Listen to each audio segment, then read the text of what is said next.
Alright, so I wanted to make a video about the racial wealth gap in the year 2053. Now, it's now 2020. 2053 is pretty much less than 33 years from now. Now, it seems like a while, but I mean, it's 2020, and I remember when it was 2000, the year 2000, with Y2K, and that seems like yesterday. But the year 2053 has already been projected that that's the year that African Americans are expected to be at zero wealth, $0 wealth.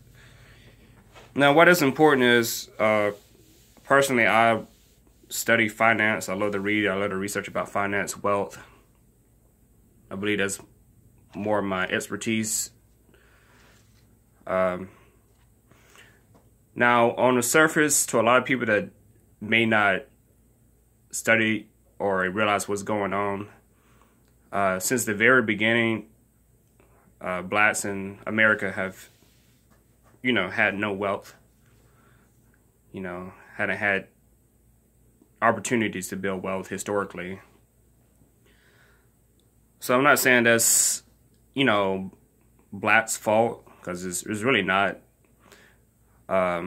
So within America, the household median income or household wealth is $100 trillion. $100 trillion. So that's all households in America. That's the combined wealth total. Now, out of that, African Americans make up 1.2 trillion, or roughly 1.2 to $2 trillion of 100 trillion. So that other $8 trillion is other minorities, Asians, Native Americans, Hispanics, Mexicans, whatever. And like I said, the whites have the rest of that, over 90% of that. So we have things like what's going on now with COVID-19, and you see the suffering more of African Americans. There's a reason why that is more than any other race. Because, when you don't have any wealth, there's a saying that, when, I guess is Wall Street or whatever, catches a cold, the ones on the bottom catch pneumonia, something of that sort. So that's pretty much what you see. And then a lot of black people just not aware of what's going on. That's the cause of what's going on, is that, the lack of wealth. When you're living paycheck to paycheck, which majority of people do anyway, black, white, whatever your race is, most people do. But when you're living paycheck to paycheck and you don't have any wealth built, when your job is lost, your hours are reduced, this is what you see what's going on in the news due to the COVID-19. So how I look at it is, when I say 33 years from now, if you see what's going on now in 2020, it's only going to get worse. The suffering, the hardship. And I say blacks historically have always suffered more than any other race. But when you speak financially, you see what's going on now. Like, this is nothing new really for black people, because black people have actually always been suffering, always, been at the bottom financially, struggling more financially, needing more help financially from the government and things like that. I say if you need help, get it, but, don't necessarily be dependent on the government to do anything for you. The whole thing with reparations, I think the closest thing we're going to get to reparations is really these stimulus checks. Because really for reparations to really happen, I mean, white America has to acknowledge that it did something wrong, which a lot of white Americans do come out and say slavery was wrong, but there's no money behind it. This is not coming behind that. Like I said, the closest thing you're gonna get to reparations is the stimulus check. So with the wealth, I mean, you don't have to be born wealthy to actually have wealth. But you got to start somewhere, because knowing the difference between an asset and a liability, that means everything. That's pretty much all I buy is assets in any form, anything of value. Because, I mean, I know that liabilities don't build wealth. Now liabilities can be, anything from clothing to merchandise, vehicles. Not saying there's anything wrong with those things, but a lot of times in the black community, we mistake those items for assets. Wearing that whole image makes us feel rich or makes us feel good. And that's really just a false sense of security or false sense of wealth. I say nothing wrong with it, but when you do all these things and you don't have anything to pass down generational wealth, it's not a good thing. Because, yeah, you can have the nice clothing, the nice Jordans or sneakers, whatever you like, and a lot of people still keep the price tag on a lot of stuff, just to show off and just say, hey, this is how much I paid for it. But there's a difference between the retail price and what true value is. But like I say, it's really the key word is wealth. Not even rich, not even well off. It's wealth. Wealth is always going to be about assets, anything of valuable that can be, instantly recognized right on demand. You buy something today, it's worth something, and it increases in value over time. Assets, land, gold, silver, real estate, stocks, all the assets, all that can actually be passed down or sold for value. Those kind of things. And I think the thing with Black America is that we got to educate ourselves. Because, the can't expect the government to do anything for us.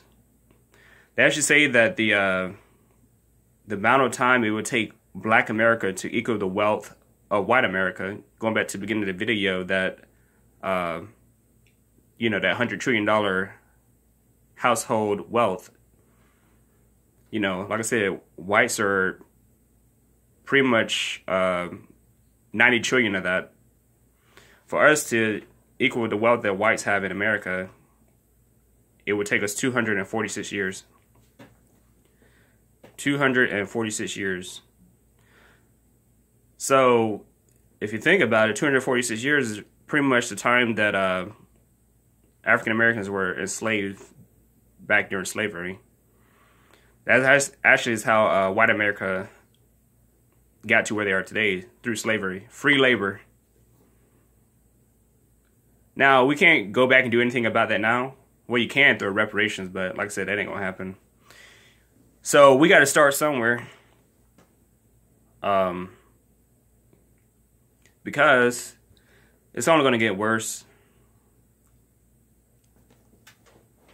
Oops. And we can use that as an excuse and say, well, it's not our fault that we don't have any wealth. It's not our fault that we're at the bottom. Yeah, I can agree all day with that. But at the same time, you got to start somewhere. The kids, you got to have something to pass. You got to have something to pass down for the kids. something of value. But I think the main thing first is definitely learning how to educate of, you know, how to build wealth, because nobody's going to teach it to you. I mean, pretty much whites have 13 times more wealth, household wealth, than black people. Even the poorest of white people, you know, they got a little something. Don't let them fool you. They got a little something. So I mean, there's definitely racial inequality. That's always going to be a big thing. But I hate to say it is what it is, but you know, you got to start somewhere and build what what you can. Start, you know, we can't have the liabilities. Can't expect the government to do it for us. We got to build this on our own. Now, historically, blacks have tried to build wealth on their own.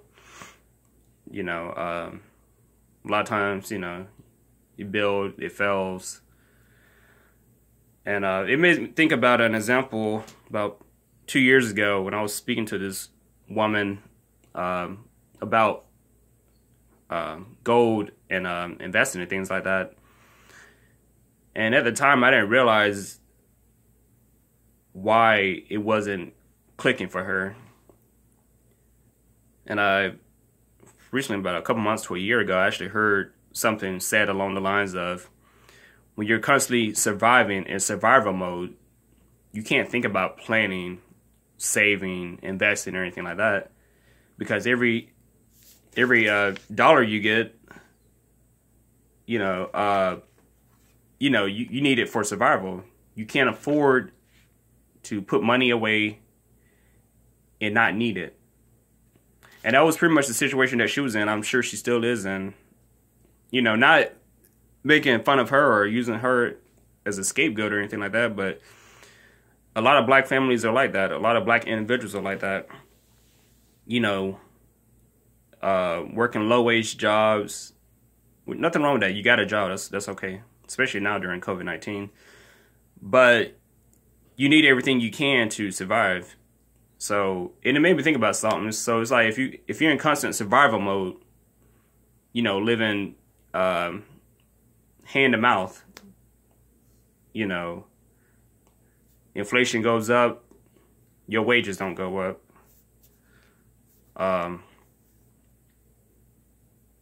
And you know, always it's a mindset. So you always struggling to survive. And they may not realize. They may just think, oh man, you know how it is. It's hard out here. You know, you gotta do what you can.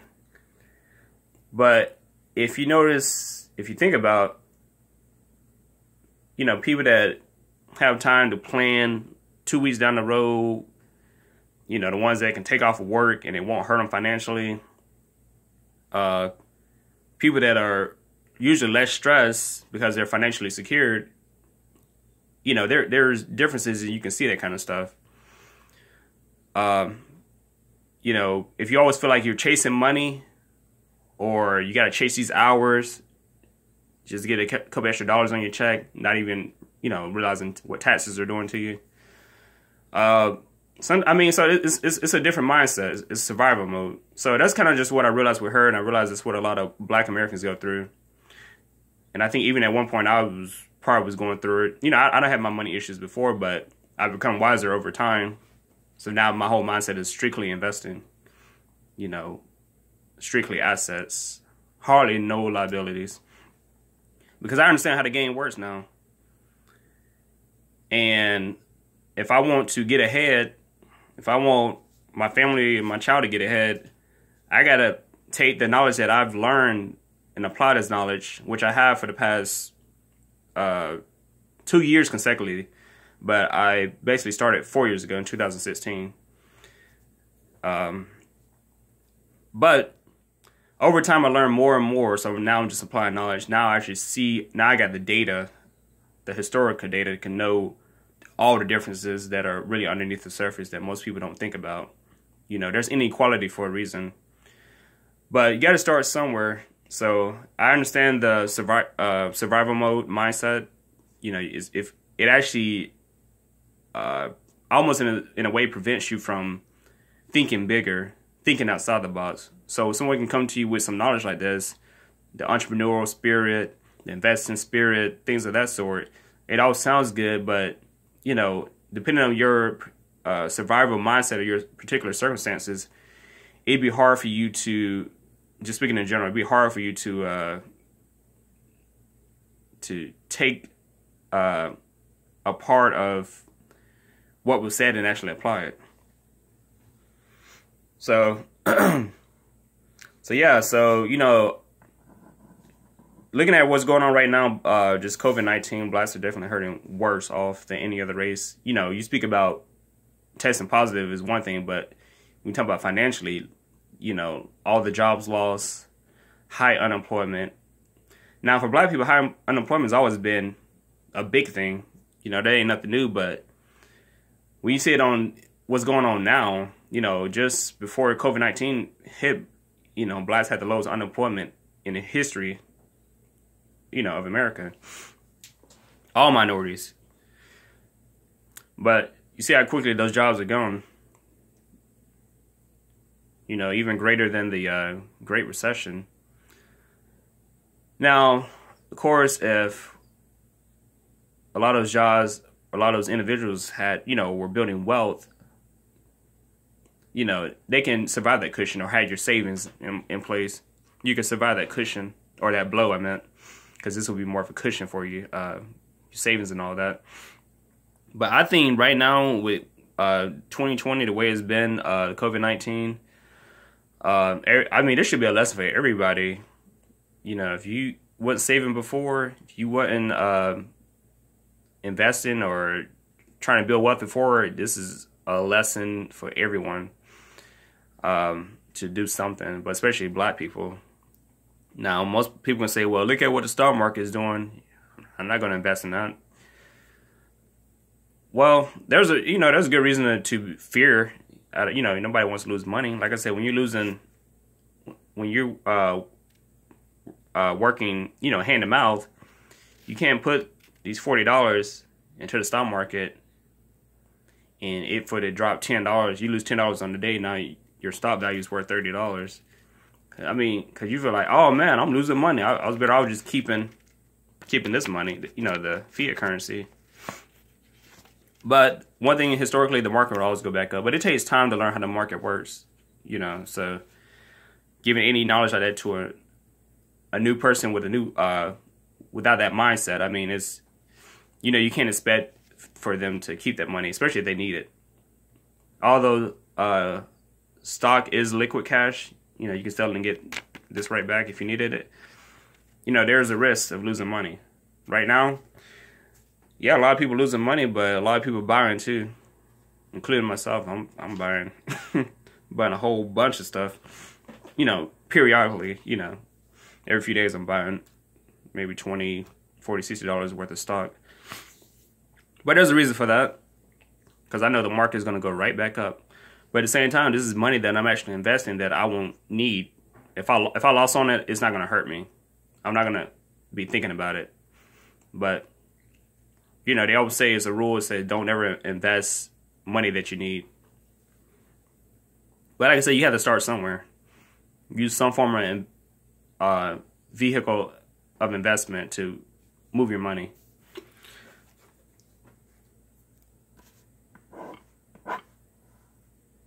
And in the future, there's not going to be any Social Security. People my age, millennials, Generation A, Generation Z, you know, there's not going to be Social Security and all that. They already predicted the year for that. I think 2035 is the year that it's supposed to expect to run out of money. So, and you take a year like 2020 with just how things, I mean, even the cases going back up, you took a year like 2020, this stuff affects things decades down the road. Even these stimulus checks that they're sending out, you know, we're now, what, $25 trillion in debt? Better get ready to hopefully pass this third one. Maybe put us at 27,000. I'm sorry, did I say thousand? I meant trillion.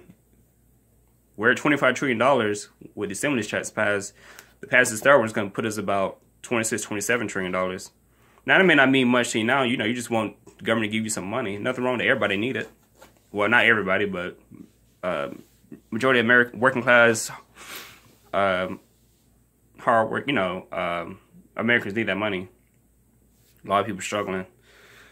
But, you know, when I speak about the next generation, somebody gonna have to pay for this money. This ain't just free money. And if you ask me, it's really fake money. Because all the government do is just print this stuff 24/7. They got a money printer. Print. Now, right now, the dollar is strong because of what's going on. But it fluctuates on a daily basis. Sometimes gold is stronger. Sometimes the dollar is stronger, depending on what's going on in the world and politics. But right now, everybody want cash. You know, because it's liquid. Everybody want it. You know, so the dollar is king right now. But at some point, next, you know, down the line, this money's got to be paid for. And if you ask me, it never will be paid off because America just print. And what you get, you know, hyperinflation. Money becomes worth less over time. But that's a whole different story. The main thing I'm trying to make is that black people got to start building wealth. Yeah, you can look at your Oprah Winfrey's, LeBron James, Jay-Z's, and all that. Those are great examples, but what people don't even realize, they're seeing themselves through these people, and not realize these people are individuals. So when I just said Oprah Winfrey, Jay-Z, Diddy, or whatever else, you know, these are 3 or 4 people. These are individuals. There's 20 million black households in America. Population about 45, 50 million blacks. And we're talking about maybe a handful or a dozen black people that are billionaires or multimillionaires. You cannot see yourself through that lens. Okay, maybe if you want to be there one day, that's one thing, but at some point you got to get realistic. Not everybody gonna make it to that point. And I say these are individuals. So a lot of times I believe what happens is black people look at themselves and they see them. They see that celebrity side, and what they do, they buy, you know, that image. They want to wear that image, because I guess somewhere in the mind it's more like, I really have doubt that I can really be that. But if I feel like if I can buy their brand, I am them, and therefore I am wealthy. That's not the case. Huge difference. And a lot of times that's the mindset. But it takes education to know this stuff. Not even in college. Hell, I didn't go to college. I took some college courses. Didn't even complete those. But I tell you, the internet and reading books, I feel like I got more education than the college can ever teach me, because I actually apply this knowledge. A lot of people go to college. I know I'm digressing a little bit. A lot of people go to college to get these degrees, and now they're in student debt. Colleges don't teach you how to make money. I know how to make money because I'm studying and I know how money works without a degree. Therefore, I feel like I'm in a better position because I'm applying this knowledge, and the knowledge that I'm applying, I see it working in real life. Just a quick example real quick. So just a week ago, my precious metal portfolio was valued at $7,000 that I've been building over the past 2 years. Within 2 days, based on the price of gold going up, silver going up, just in 2 days, I made $300 in capital gains. $300 that I didn't have to work for. I mean, it sounds like magic, but that's how investing or any type of financial instrument can work for you. You know, it's all based on value. That's $300. I went from $7,000 to $7,300 in portfolio value. I mean, I didn't have to do anything for it. I didn't have to work for it. I didn't have to break a sweat. I didn't have to put no hours in. So I feel like this is more my calling. I love speaking about this stuff. I love teaching others about it. And so it's just my field. This is why I feel like I was, in a sense, born to do what I'm really good at and what I actually like to talk about. You know, something that's heavy on my mind that, you know, I spend a lot of my time learning more about. So, yeah, I mean, it's very important too. I believe I was led down this path so I can teach others, you know, my immediate group. I have a lot of coworkers that I've introduced to the stock market recently. You know, spoke a lot about investing and things like that. But, you know, the main thing is definitely building wealth. That's my whole thing. All this other stuff is just avenues for me to get there, but that's the whole thing, is building generational wealth. You know, that $7,300 I just spoke about, it was $7,300 then. I know I added some more stuff to it now. All that stuff is not for right now. It's for down the road. It ain't, I mean, what's the point of accumulating that now and spending it on right now? That's not the whole point of that. The whole point is delayed gratification and using time, because time is an asset, using time to pass something down the road to the next generation. That's the whole concept of that. But it takes discipline to do that. It ain't easy. I mean, it's easy for me because I got a plan. I know, like, in my mind and in writing and planning, that's the goal for that. There's no other reason for me to do it. Because you got to start somewhere. That's the whole thing. You know, before my son was born in 2017, everything I'm telling you now, this whole mindset of setting him up financially, generational wealth, it was already in my mind. So it's pretty much once he was born, that's when all of this started. But it was already in my mind. Now over just the past 3 years, I found out more information that I can get involved to build more wealth. But it's always been a plan. And I feel good that, you know, every time I get a new order, get a new asset or something like that, I feel good because I'm like, hey, this is going with him. You know, it ain't so much about me.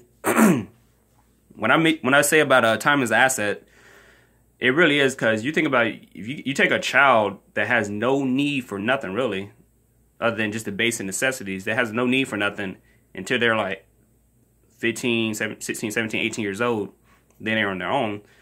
Time is an asset. So what I do it for my nieces and my nephews too, because that's the next generation. It ain't about just you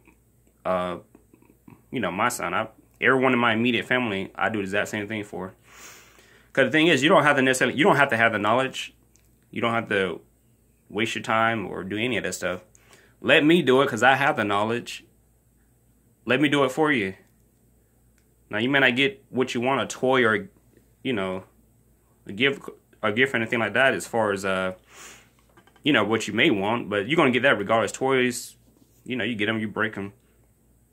But all I do is I take the knowledge that I have and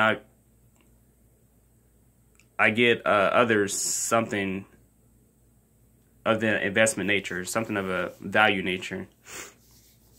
And, you know, I do it for them. You know, they don't have to do anything. Let me do it for you.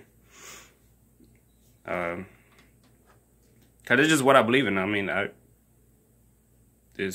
I know it works. Because when you take a child 3 years old, man, that's I mean, you give me a lot of time to work, a lot of time to build, because you know, that's time that they don't need, you know, time that they can spend growing up. Let me spend these next 15 plus years doing all the work for you, because I know when that time comes, you know, you're going to be way better off.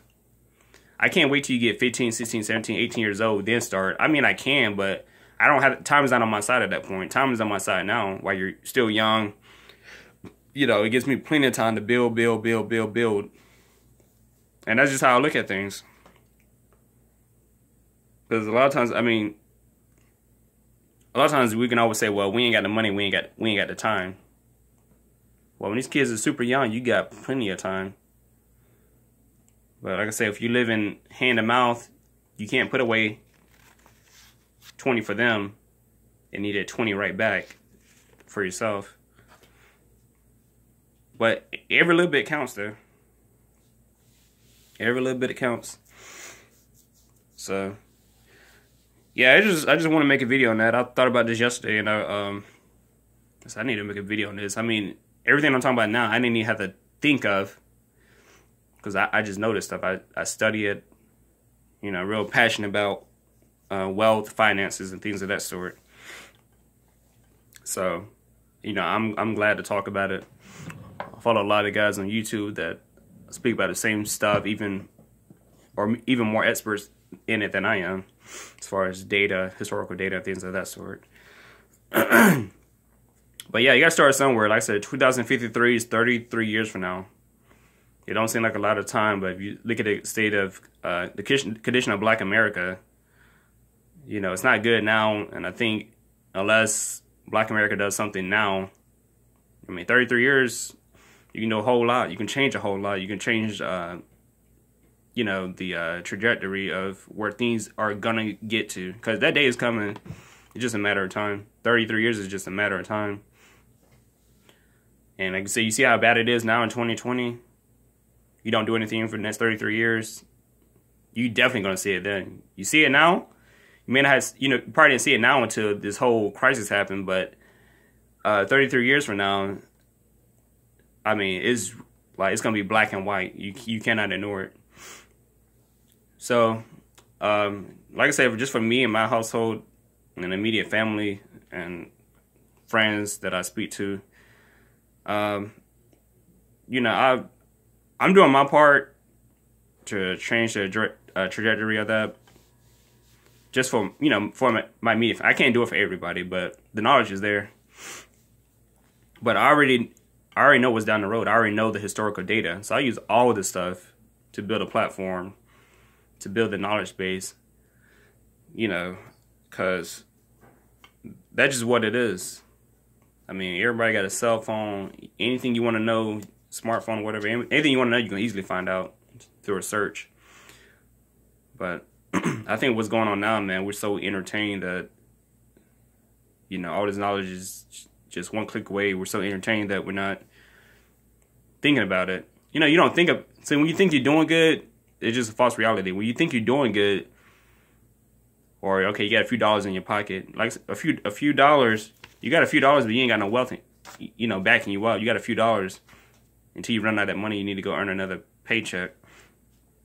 But for a lot of black people, when you think you're doing good like that, or you got a few dollars in your pocket, you think everything good, so you can afford to be entertained or goof off or give up or not even think about this stuff. But reality is going to hit you. It's already hitting now. And like I say, in 33 years, it's going to hit. Even it's going to be black and white. Because like I said, they already predicted that we're going to be at $0 wealth. The average black family right now, without depreciating assets, meaning without adding in your car, your maybe suits and things like that, so, you know, expensive clothing and things like that, without adding in all that stuff, I mean, we're only worth $1,700. $1,700. Now, a lot of black people may disagree because they think, oh man, I got this Charger, man, I got these rims, blah blah blah blah. We're talking about wealth. We ain't talking about those liabilities. Those are depreciating assets. A car. If you use a car as your daily driver, back and forth A to B, you know, put miles on it, you know, the car ain't just sitting as an asset with no, you know, without adding miles on it. You drive this thing back and forth, you know, thinking you got money and thinking you got wealth, but you really don't. That's a depreciating asset. But we put more emphasis in that than we do, you know, any other real asset, stocks, real estate, gold, and, you know, investing in anything like that. But that takes education too to change that mindset. But like I say, 33 years, I mean, you got to start now. I mean, I feel great about the future because of what I know that I'm doing now. Like I said, it ain't so much about me, but I'm building generational wealth, but I'm also building a little something for myself too. You know, you do something long enough, you eventually become good at it. And like I say, for me, this is going to be a lifelong thing. You know, it works too. It's a lifelong thing for me. And I have to give credit to a church member, really, about 6 years ago. He pointed me in this direction, and I've been learning ever since. You know, he didn't tell me everything. He just said, hey, you know, as a young black man, you definitely need to get into investing. You know, I goofed off for 2 years. About 2016, I finally started dabbing in it. And, you know, as they say, the rest is history. You know, this is pretty much like, you know, like almost like my calling in a sense. Because, you know, I think I needed that. At the time, I didn't know it, you know. But I got to get credit for that. Just those words of inspiration. Because now it's made me who I am today. This mentality that I have is because of that moment 6 years ago. Now, I don't think he knows that. You know, maybe one day I'll talk to him again. I'll say, hey, man, you remember that conversation? But that's definitely the reason. So I like to share with anybody. You know, it takes discipline. It takes a little bit of hard work to put money away and not touch it. But if you give it time, if you got time, it'll definitely work for you. It just takes, you know, like I say, discipline and a little bit of education to, you know, not even a college degree. Just, hell, pick up a book. Man, this book right here changed everything for me. Rich Dad, Poor Dad. It's been out now for 23 years. Came out in 1997. You can get on Amazon, $6. I done brought at least 3 of these books over the past couple of years, since 2012, and I given 2 of them away. You know, I mean, even just buying that, I mean, it teaches everything about the difference between assets and liabilities. And like I said, you know, 33 years, I mean, it can be a long time, but at the same time, if you don't use that time, it can be a very short time. It can be a very harsh reality that's coming. Because, you know, it's coming. It's already hard now. And like I say, for blacks, it's always been historically hard. But it'll be even worse. So you got to do something now to change that trajectory. You know, if you care about your kids and all that, yeah, you can say, well, you know, we in poverty, blah, blah, blah, blah. But you got to do something. You know, you plant the seeds, you know, it'll grow over time. You just can't go plant the seed and go dig it right back up. You know, you got to let it stay there or whatever. You know, pass the knowledge on them. And, you know, let it do what it do. Like I said, in the black community, it's not really spoke on that much. You know, especially if you come from low-income households and things like that. Which I have in the past, but, you know, I'm... You know, with I'm changing all that stuff. It's a whole different mindset. Like I said, you given the tools you're given, but I mean, you know, it's up to you to utilize those tools to make something better.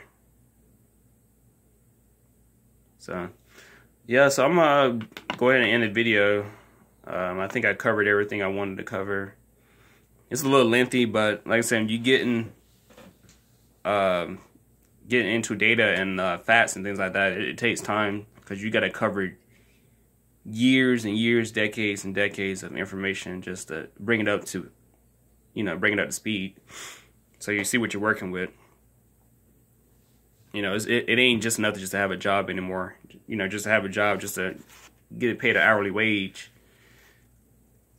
You know, you got to have wealth. Yeah, you got to have a job to pay your bills, but you need to be building wealth at the same time. And that's all I do. That's my MO. Work a job, but I'm building wealth at the same time. But all about what I put my money towards. And not all of my money, just a portion of it. But like I said, over time, it all adds up. So yeah, that's pretty much it. 2053, build generational wealth. That's pretty much the key points. All right.